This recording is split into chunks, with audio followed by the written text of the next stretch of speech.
नमस्कार, आप देख रहे हैं डीडी न्यूज का विशेष सांकेतिक भाषा समाचार। आपके साथ मैं हूं पराक्रम सिंह शेखावत और मेरे साथ हैं हमारी सांकेतिक भाषा की सहयोगी दीपाली भूषण। समाचार की शुरुआत सुर्खियों के साथ। भारत यूएई संबंधों को मिलेगी नई रफ्तार। रणनीतिक रक्षा, पेट्रोलियम भंडार और एलपीजी की आपूर्ति पर अहम समझौते। यूएई करेगा भारतीय बुनियादी ढांचे में $5 अरब का निवेश।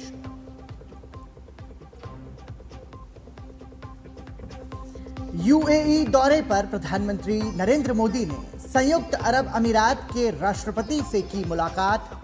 कहा, हॉर्मूज को फ्री, ओपन और सेफ बनाए रखना जरूरी। सभी पक्षों से अंतर्राष्ट्रीय कानून का पालन करने का किया आह्वान।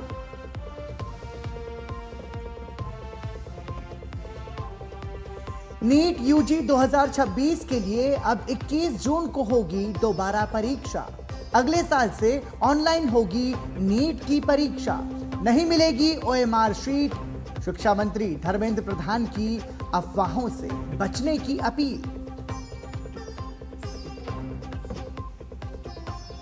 भोजशाला विवाद पर हाईकोर्ट ने सुनाया फैसला। अदालत ने भोजशाला परिसर को घोषित किया मंदिर। कहा, ऐतिहासिक दावों और धार्मिक परंपराओं को नहीं किया जा सकता नजरअंदाज। और आरजीकर मामले की जांच को प्रभावित करने के आरोप में मुख्यमंत्री शुभेंदु अधिकारी की 3 आईपीएस अधिकारियों को निलंबित करने का फैसला। डॉक्टर छात्रा की मां ने अधिकारियों की भूमिका पर उठाए थे सवाल। सुर्खियों के बाद खबरों पर नजर विस्तार से। 5 देशों की यात्रा के पहले पड़ाव में प्रधानमंत्री नरेंद्र मोदी यूएई दौरे पर हैं। यूएई दौरे पर दोनों देशों के बीच कई ऐतिहासिक समझौतों पर हस्ताक्षर हुए, जिससे देश की सुरक्षा, ऊर्जा और अर्थव्यवस्था को काफी मदद मिलेगी। दोनों देशों के बीच सामरिक रक्षा साझेदारी के फ्रेमवर्क पर समझौते के साथ ही ऊर्जा सुरक्षा को लेकर एक बेहद महत्वपूर्ण रणनीतिक पेट्रोलियम भंडार, एलपीजी की आपूर्ति, वाडिनार में शिप रिपेयर क्लस्टर और बुनियादी ढांचे, आरबीएल और सम्मान कैपिटल में $5 अरब का बंपर निवेश भी शामिल है। यूएई के दौरे के बाद प्रधानमंत्री मोदी नीदरलैंड के लिए रवाना हो गए हैं। दरअसल नीदरलैंड के साथ भारत के रिश्ते अब सिर्फ व्यापार तक ही सीमित नहीं रहे हैं, बल्कि सेमीकंडक्टर से लेकर ग्रीन हाइड्रोजन और एआई तक दोनों देश भविष्य की साझेदारी को नई दिशा दे रहे हैं। ऐसे समय में प्रधानमंत्री नरेंद्र मोदी की नीदरलैंड यात्रा कई मायनों में महत्वपूर्ण मानी जा रही है। भारत और नीदरलैंड के रिश्ते सिर्फ अब व्यापार तक सीमित नहीं रहे। सेमीकंडक्टर से लेकर ग्रीन हाइड्रोजन और एआई तक अब ये रिश्ते भविष्य की नई साझेदारी, नई दिशा को तय कर रहे हैं। ऐसे में प्रधानमंत्री नरेंद्र मोदी की नीदरलैंड यात्रा कई मायनों में अहम मानी जा रही है। प्रधानमंत्री नरेंद्र मोदी शुक्रवार की देर रात नीदरलैंड पहुंचेंगे। यह पीएम मोदी की नीदरलैंड की दूसरी आधिकारिक यात्रा होगी। नीदरलैंड में नई सरकार के गठन के बाद यह दोनों देशों के प्रधानमंत्रियों की पहली मुलाकात होगी। यात्रा के दौरान प्रधानमंत्री मोदी नीदरलैंड के राजा विलियम अलेक्जेंडर और प्रधानमंत्री रॉब जेटन से भी मुलाकात करेंगे। इसके अलावा वे प्रमुख डच कंपनियों के सीईओ के साथ संवाद करेंगे और भारतीय समुदाय को भी संबोधित करेंगे। भारत और नीदरलैंड के बीच व्यापार और निवेश लगातार बढ़ रहा है। साल 2000 से अब तक भारत में नीदरलैंड से करीब $55 अरब का एफडीआई आया है। विशेष बात यह है कि इसमें से लगभग 70% निवेश साल 2015 के बाद हुआ है। 300 से ज्यादा डच कंपनियां भारत में मौजूद हैं। वहीं 300 से अधिक भारतीय कंपनियां भी नीदरलैंड में सक्रिय हैं। दोनों देशों के बीच भरोसेमंद साझेदारी का दायरा अब हाई टेक्नोलॉजी, जल प्रबंधन, कृषि और क्लीन एनर्जी जैसे क्षेत्रों तक पहुंच चुका है। विशेष रूप से सेमीकंडक्टर मिशन आर्टिफिशियल इंटेलिजेंस और ग्रीन हाइड्रोजन जैसे उभरते क्षेत्रों में तकनीकी सहयोग पर इस यात्रा के दौरान खास जोर रहेगा। अभी हाल के वर्षों में जो नए जो सेक्टर्स हैं, जैसे कि सेमीकंडक्टर्स है, जैसे क्लीन एनर्जी है, जैसे कि ग्रीन हाइड्रोजन है, या फिर एआई है, सो इन विषयों में भी बहुत सारी प्रगति हो रही है। तो मैं आशा करता हूं कि इस यात्रा के दौरान हमारे शीर्ष नेताओं को यह मौका मिलेगा कि हमारे जो बायलैटरल रिलेशंस हैं उनको इन नई दिशाओं में ले जाने के लिए क्या काम किया जा सकता है, उसके लिए हमें एक सही दिशा और निर्देश दे पाएं। भारत और नीदरलैंड आज एक दूसरे के भरोसेमंद आर्थिक और रणनीतिक साझेदार बन चुके हैं। निवेश, टेक्नोलॉजी, इनोवेशन के क्षेत्र में बढ़ता यह सहयोग वैश्विक परिदृश्य में दोनों देशों की भूमिका को और मजबूत कर रहा है। प्रधानमंत्री की इस यात्रा से इस द्विपक्षीय साझेदारी को एक नया विस्तार मिलने की उम्मीद है। सुधाकर दास की रिपोर्ट, डीडी न्यूज, नीदरलैंड। ब्रिक्स विदेश मंत्रियों की बैठक में ईरान के विदेश मंत्री अब्बास अराक्ची शामिल हुए। इस दौरान उन्होंने ब्रिक्स मंच पर भारत की सक्रिय भूमिका और प्रयासों की सराहना करते हुए बैठक को अब तक की सबसे सफल और महत्वपूर्ण बैठकों में से एक बताया।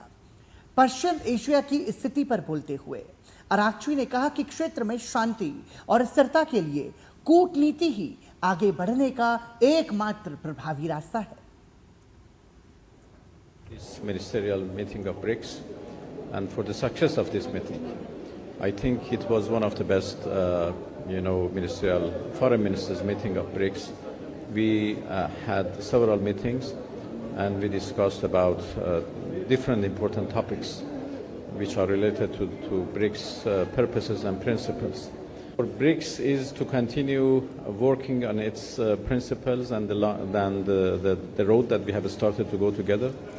And for the West Asia, I think the best way is to go for diplomacy. There is no military solution, and I think the United States should understand the point. They have tested us at least twice.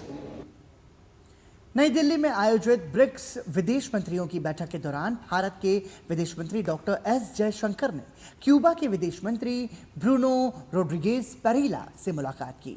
विदेश मंत्री S Jaishankar ने social media platform x पर मुलाकात की तस्वीरें साझा करते हुए लिखा कि क्यूबा के विदेश मंत्री ब्रूनो रोड्रिगेज पेरेला से मिलकर प्रसन्नता हुई।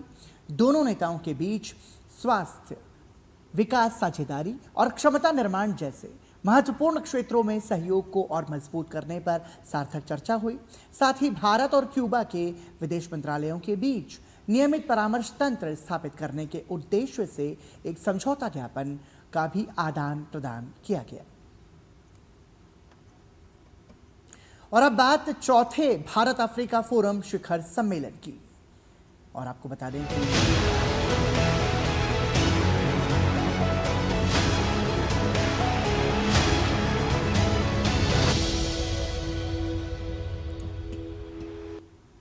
भारत 31 मई को नई दिल्ली में आयोजित चौथे भारत अफ्रीका फोरम शिखर सम्मेलन की मेजबानी करेगा। इसे लेकर मोरक्को के राजदूत मोहम्मद मलिकी ने कहा कि अंतरिक्ष तकनीक आज दैनिक जीवन का महत्वपूर्ण हिस्सा बन चुकी है, जिसका प्रभाव कृषि, जलवायु परिवर्तन समेत कई क्षेत्रों पर पड़ता है। उन्होंने भारत की उन्नत तकनीक के साथ सहयोग बढ़ाने की संभावना जताई और कहा कि मोरक्को ने भी 2001 में स्वदेशी उपग्रह विकसित किया था। उन्होंने कहा कि इस तरह का सहयोग दोनों देशों के साथ साथ अन्य देशों के लिए भी लाभकारी साबित हो सकता है। The use of space is in the heart of our life, daily life. It affects us in agriculture, it affects us in climate change, it affects us in so many ways.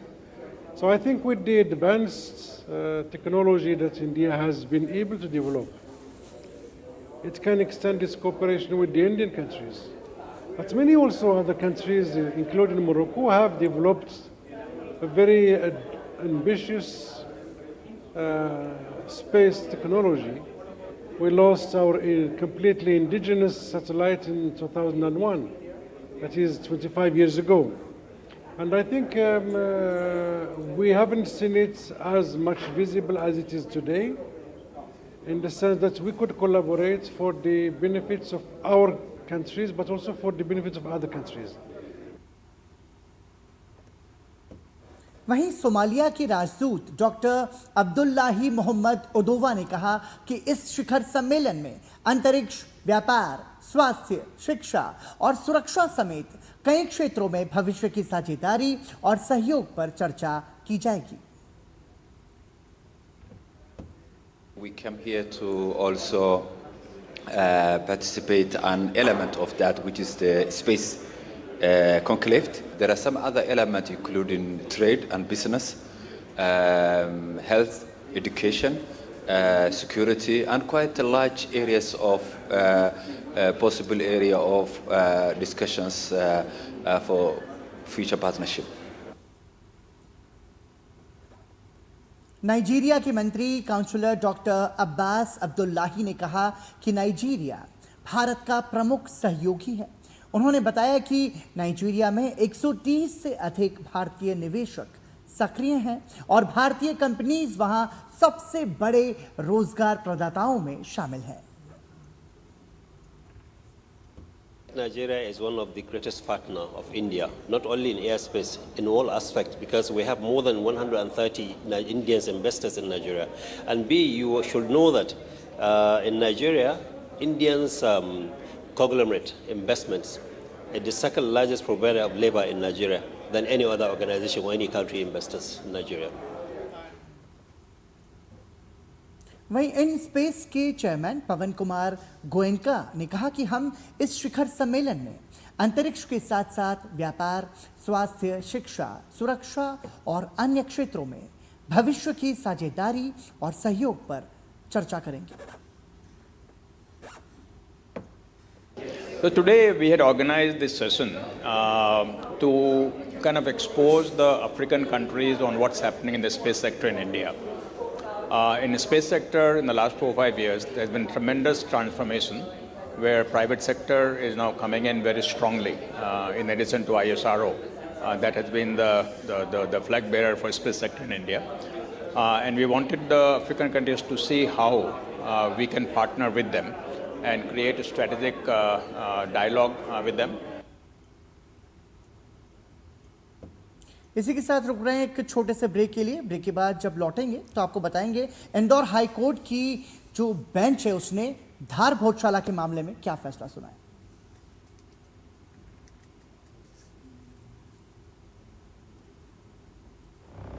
जब धरती चीर कर निकलता है लोहे का पत्थर और मिलता है मोंगिया के जोश से, फिर तपता है, पिघलता है और बनता है फौलाद।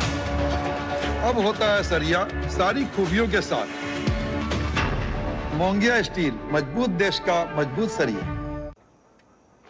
पापा, फीस ज्यादा है। बेटा, याद है बोनस के कुछ पैसे हमने दूसरे खाते में रखे थे? 2 साल से खाते में कोई लेन देन नहीं हुआ है, शायद इनऑपरेटिव हो गया होगा। तो अब बैंक जाके या वीडियो केवाईसी से केवाईसी अपडेट कराओ, खाता होगा एक्टिव एकदम फ्री।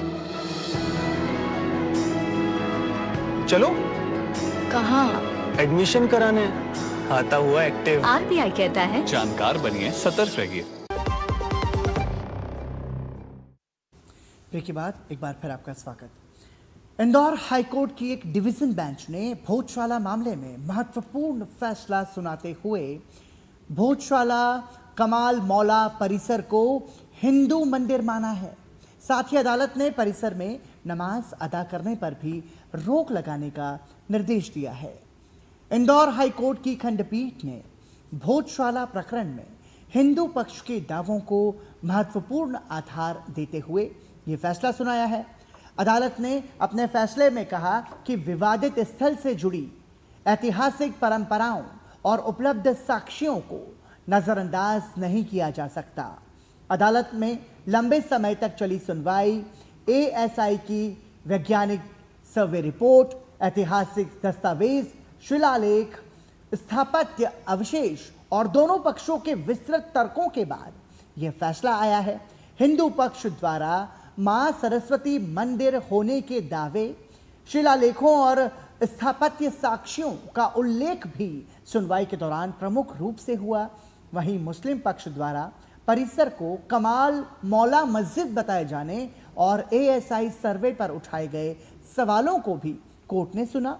फैसले के बाद धार समेत प्रदेश के कई संवेदनशील इलाकों में प्रशासन अलर्ट मोड पर है और सुरक्षा व्यवस्था कड़ी कर दी गई है। कोर्ट के फैसले की जानकारी देते हुए वकील विष्णु शंकर जैन ने कहा कि भोजशाला केस में इंदौर हाईकोर्ट का यह ऐतिहासिक फैसला आया है। कोर्ट ने एएसआई के 7 अप्रैल 2003 के आदेश को आंशिक रूप से रद्द कर दिया है। साथ ही हिंदू पक्ष को भोजशाला परिसर में पूजा पाठ का अधिकार दिया है।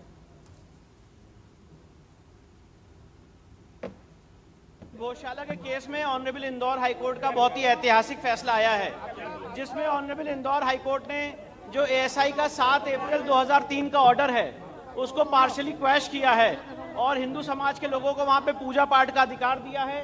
कोर्ट ने भोजशाला कॉम्प्लेक्स को राजा भोज का माना है, एक सरस्वती स्कूल माना है लर्निंग का। साथ ही साथ इसमें सबसे महत्वपूर्ण बात यह है कि भोजशाला के केस में जो हमारी मांग थी कि वहां से लंदन के म्यूजियम से मूर्ति वापस लाई जाए, कोर्ट ने कहा है कि सरकार इस रिप्रेजेंटेशन को कंसिडर करे।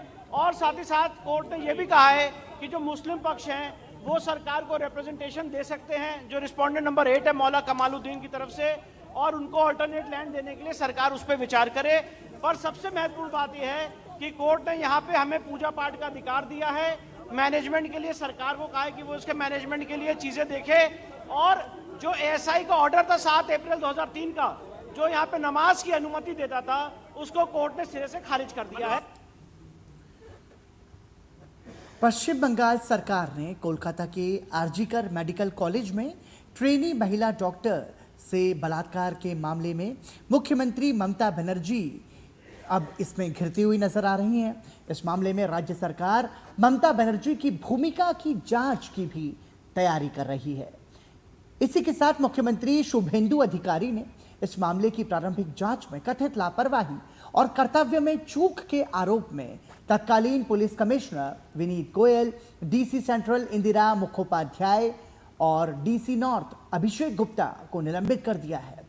मुख्यमंत्री शुभेंदु अधिकारी ने कहा कि पोस्टमार्टम से लेकर फोरेंसिक नमूनों के संग्रह और छात्रा की हत्या के मामले में सबूत मिटाने में इन 3 आईपीएस अधिकारियों की भूमिका पर सवाल उठे थे। मुख्य सचिव और गृह सचिव ने रिपोर्ट के आधार पर इन अधिकारियों को निलंबित कर दिया गया। मुख्यमंत्री ने कहा कि तीनों अधिकारियों के खिलाफ विभागीय जांच शुरू कर दी गई है। मुख्यमंत्री शुभेंदु अधिकारी ने कहा कि जब इंटरनल फैक्ट फाइंडिंग होगी तब निलंबित किए गए तीनों अधिकारियों के बयान भी लिए जाएंगे और पीड़िता के परिवार का बयान भी दर्ज किया जाएगा। हम कॉल रिकॉर्ड्स और व्हाट्सएप चैट भी निकालेंगे, तब ये देखा जाएगा कि किस किस से बातचीत हुई थी, किसी मंत्री या मुख्यमंत्री की ओर से कोई निर्देश था या नहीं, ये भी जांच का हिस्सा है। एडीजी রয়েছেন আইবিতে আর আরো দুজন আইপিএস শ্রীমতী ইন্দিরা মুখার্জি এবং শ্রী অভিষেক গুপ্তা, এই তিনজনকে আমরা আজকে সাসপেন্ড করলাম এবং এইচএস এর গাইডেন্সে সিএস এর গাইডেন্সে HS as per the rules যা আছে ক্যাডার রুল সেটা মেনে ডিপার্টমেন্টাল ইনকোয়ারি এবং প্রসিডিংস স্টার্ট করবে এবং within stipulated time to time সেই রিপোর্ট আসবে, যেটা প্রেসকে বলবো, যেটা ডিপার্টমেন্টাল অ্যাকশন নেওয়ার আমরা নেব। नीट यूजी 2026 की परीक्षा 21 जून को दोबारा कराई जाएगी। केंद्रीय शिक्षा मंत्री धर्मेंद्र प्रधान ने कहा कि नीट यूजी पेपर रद्द होने के बाद सरकार ने नई परीक्षा तिथि घोषित कर दी है। इस दौरान शिक्षा मंत्री ने यह भी कहा कि अगले वर्ष से नीट यूजी की परीक्षा ओएमआर आधारित प्रणाली के बजाय कंप्यूटर आधारित परीक्षा यानी सीबीडी मोड में आयोजित की जाएगी। सरकार का मानना है कि कंप्यूटर आधारित परीक्षा अधिक प्रभावी है, जिससे पेपर लीक और अन्य गड़बड़ियां होने की संभावना नहीं है। गर्मी से जूझ रहे लोगों के लिए राहत भरी खबर है। इस साल दक्षिण पश्चिम मानसून के समय से पहले दस्तक देने का अनुमान है। मौसम विभाग के अनुसार 26 मई को केरलम में दक्षिण पश्चिम मानसून के दस्तक देने की संभावना है, जो धीरे धीरे उत्तर की ओर बढ़ेगा, जबकि सामान्य तौर पर केरलम में 1 जून के आसपास मानसून दस्तक देता है और इसके बाद ये उत्तर की ओर बढ़ते हुए देश के बाकी हिस्सों में पहुंचता है। मौसम विभाग के अनुसार केरलम में इस मानसून सीजन में सामान्य बारिश हो सकती है। अमेरिका, इजरायल, ईरान युद्ध से उत्पन्न हुए वैश्विक चुनौतियों के बीच पेट्रोल डीजल की खपत कम करने की अपील पर एनडीएमसी ने कदम बढ़ाया है। इसको लेकर एनडीएमसी उपाध्यक्ष ने बैठक की और अपने कर्मचारियों से प्रधानमंत्री का साथ देने की अपील की है। साथ ही कर्मचारियों के लिए 16 जगहों पर बस शटल सेवाएं भी शुरू की गई हैं और कर्मचारियों से इस सेवा का प्रयोग करने की अपील की गई है। इसके अलावा डीजल पेट्रोल गाड़ियों की जगह इलेक्ट्रिक व्हीकल के प्रयोग को बढ़ावा देने के लिए एनडीएमसी पार्किंग में ईवी व्हीकल्स पर पार्किंग चार्ज पर 50% छूट का ऐलान किया गया है। साथ ही हरित परिवहन और ऊर्जा संरक्षण को बढ़ावा देने के लिए कई अन्य निर्णय भी लिए गए हैं। प्रधानमंत्री नरेंद्र मोदी की वाहनों के कम उपयोग की अपील के बाद केंद्रीय मंत्री तोखन साहू ने भी साइकिल से अपने कार्यालय जाना शुरू कर दिया है। केंद्रीय आवासन और शहरी कार्य राज्य मंत्री तोखन साहू 40 डिग्री तापमान के बीच अपने आवास 8 पंडित पंत मार्ग से संकल्प भवन स्थित अपने दफ्तर साइकिल से पहुंचे। केंद्रीय मंत्री ने वैश्विक संकट के बीच देशवासियों से भी अपील की है। डीडी न्यूज संवाददाता धीरज कुमार ने केंद्रीय मंत्री तोखन साहू से इस मुद्दे पर खास बातचीत की। केंद्रीय शहरी एवं आवासन कार्य राज्य मंत्री तोखन साहू इस वक्त हमारे साथ मौजूद हैं, जो कि अपने साइकिल से अपने दफ्तर की ओर जा रहे हैं। सर, क्या संदेश देने की कोशिश हो रही है? देखिए, आदरणीय प्रधानमंत्री जी ने वैश्विक परिस्थितियों को देखते हुए डीजल पेट्रोल का उपयोग कम करने के लिए देशवासियों को आगाह किए हैं, तो हम सबको इसका पालन करना ही चाहिए।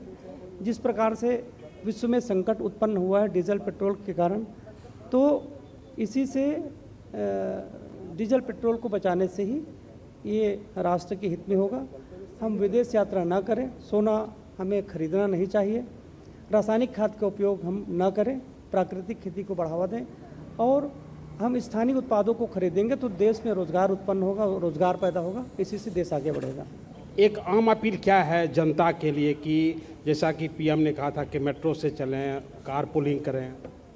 निश्चित रूप से यदि हमें लंबी सफ़र की यात्रा करनी है तो ट्रेन से जाएं, मेट्रो से जाएं, कार का उपयोग कम करें। इसी से तो डीजल पेट्रोल आप बचा सकते हैं। वर्क फ्रॉम होम करें तो इसी से ही हम डीजल पेट्रोल भी बचा सकते हैं। वैश्विक परिस्थितियों में हम कठिन परिस्थितियों से हमें कैसे निपटना है, इसके लिए आदरणीय प्रधानमंत्री जी ने देशवासियों को आगाह किए हैं। एक जो पेट्रोल और डीजल के जो दाम बढ़े हैं उसके बारे में वैश्विक परिस्थितियों के कारण यह रेट बढ़ी है। कैमरामैन श्रीनिवास के साथ धीरज कुमार, डीडी न्यूज, दिल्ली। राजधानी दिल्ली में अब सार्वजनिक परिवहन को हरित और आधुनिक बनाने की दिशा में एक और बड़ा कदम उठाया गया है। डीएमआरसी ने सेंट्रल विस्ता क्षेत्र में हाइड्रोजन शटल बस सेवा शुरू की है, जो स्वच्छ ऊर्जा के साथ बेहतर और सुरक्षित कनेक्टिविटी प्रदान करेगी। राजधानी दिल्ली में प्रदूषण कम करने और ग्रीन ट्रांसपोर्ट को बढ़ावा देने की दिशा में बड़ा कदम उठाते हुए दिल्ली मेट्रो रेल कॉर्पोरेशन ने हाइड्रोजन फ्यूल से चलने वाली शटल बस सेवा की शुरुआत की है। डीएमआरसी ने आवासन एवं शहरी कार्य मंत्रालय और पेट्रोलियम एवं प्राकृतिक गैस मंत्रालय के साथ मिलकर ये कदम उठाया है। सेंट्रल सेक्रेटेरिएट मेट्रो स्टेशन और सेवा तीर्थ मेट्रो स्टेशन के बीच चलाई गई हाइड्रोजन शटल बस सेवा में सेंट्रल विस्टा क्षेत्र में काम करने वाले सरकारी कर्मचारियों और आम यात्रियों को काफी सुविधा मिलेगी। तो ये एक पर्यावरण के लिए बहुत अच्छा कदम है। हाइड्रोजन जो है वो बस चलाना और बस मोबिलिटी सेक्टर में लगना एक अच्छा कदम है। हाइड्रोजन बसेस अल्टीमेट हैं। इसमें पहले जो हमने लो कार्बन बेसिस पे जो है वो हमारा, आपको मालूम है कि BS6 मानक जब से आए तब से जो है वो उसके अंदर सल्फर और बहुत चीज़ें कम हो गई। तो जो गैसेस निकलती थी जो पर्यावरण को दूषित करती थी वो वैसे भी बहुत कम हो गई। Ultimate it is the hydrogen बस जिसमें कुछ नहीं निकलता है, जिसमें कार्बन नहीं है और अल्टीमेटली ये पानी जो है निकलता है इसमें, तो इससे अच्छा और कुछ नहीं हो सकता। इस खास पहल के तहत इंडियन ऑयल कॉरपोरेशन लिमिटेड ने डीएमआरसी को अत्याधुनिक तकनीक से लैस हाइड्रोजन फ्यूल आधारित 2 बसें उपलब्ध कराई हैं। इन बसों में यात्रियों की सुरक्षा और सुविधा के लिए जीपीएस ट्रैकिंग और सीसीटीवी सिस्टम भी लगाए गए हैं। ये बस सेवा सोमवार से शुक्रवार तक उपलब्ध रहेंगी। हम लोग आज तक मेट्रो चलाते रहे हैं, बट पहली बार हम लोग हाइड्रोजन बस चला रहे हैं और मैं धन्यवाद देना चाहूँगा IOCL को ये 2 बसेस देने के लिए हमें। ये 2 बसेस सेंट्रल विस्टा में चलेंगी। 2 लूप हमने बनाए हैं, एक क्लॉकवाइज लूप, एक एंटी क्लॉकवाइज लूप। और ये सेंट्रल विस्टा में जो हमारे मेट्रो स्टेशंस हैं, सेवा तीर्थ और CTST, इनको कनेक्ट करेगी सेंट्रल विस्टा के सारे ऑफिस से। पर्यावरण को ध्यान में रखते हुए सेंट्रल सेक्रेटेरिएट और सेवा तीर्थ मेट्रो स्टेशन के बीच इन बसों के संचालन से यहाँ सफर करने वाले लोग काफी खुश हैं। सुविधा तो होगी, हर तरह से अच्छा है ये जनता के लिए। इससे बहुत राहत मिलेगी जो दिल्ली वालों के लिए, जिससे कि प्रदूषण बहुत कम रहेगा। मैं तो ये चाहती हूँ कि मेट्रो और भी ये बसें चलाए, जिससे हम जो डेली के पैसेंजर हैं उनके लिए भी आसानी हो, पर्यावरण में भी। और इन बसों में सफर करने के लिए 10 रुपए और 15 रुपए का टिकट लेना होगा। किराए का भुगतान national common mobility card, UPI और कैश के जरिए किया जा सकता है। सेंट्रल विस्टा में शुरू हुई ये हाइड्रोजन बस सेवा पूरे देश के लिए जहां एक तरफ मिसाल तो कायम करेगी ही, वहीं दूसरी तरफ आने वाले दिनों में हाइड्रोजन परिवहन के लिए भी मील का पत्थर साबित होगी। कैमरामैन पीयूष के साथ मैं उर्मिलेश भट्ट, DD न्यूज़, दिल्ली। और इसी के साथ इस विशेष समाचार में इतना ही। दीजिए अनुमति। नमस्कार।